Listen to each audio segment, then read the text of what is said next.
muk pathokchari. Israel na Fajinduna Thamliba Palestinian Dr. Thadoknaba UN na Taksinkhre. Israel na Fajinduna Thamliba Palestinian ki Dr. Khudakta Thadoknaba United Nations Inquiry Commission na Taksinkhre.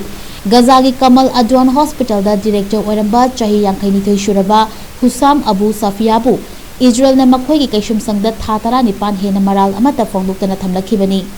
UN Independent International Commission of Inquiry na Israel gi jail da Fajinduna Thamlakhliba Dr. Asigi Fibam Noma Nomagi Sokshilakle amasung mahapu od naibire haina maral siraki. Dr. Asigi lawyer Nasir Uidena hai numit khudingi Israel lamina od naibibadagi Hussam Abu Safiyab ki fibam asi noma nomagi khudongthiba mayuknari. Rights group amasung Dr. Asigi imung manunggi miyoising asu Abu Safiyabu chang naina odpi bagi khudang changdang fangle hairi. Handak the rights group amasung mahaki imung manungsingna Israel gi jail da chatuna Abu Safiya ga unakhibada Dr. Asigi hakchang gi fibam ka hena sokchilambaga loinena mahaki masada asogapan gi dakfam kayasu thengnarakhi haina rights group ama oriba physician for human rights Israel na phongdorakre.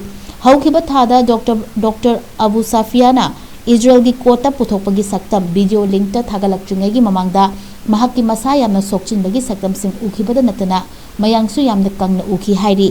Dr. Asigi haujik oriba fibam sing asina maram oiraga United Nations Inquiry Commission na Dr. Abu Safiyabu khudakta condition amata yaudana tekta kaidan thadorakadabani haina phongdorakre. Israel na Fajinduna Thamliba medical personnel kayasu condition amata yaudana thadokadabani hairi.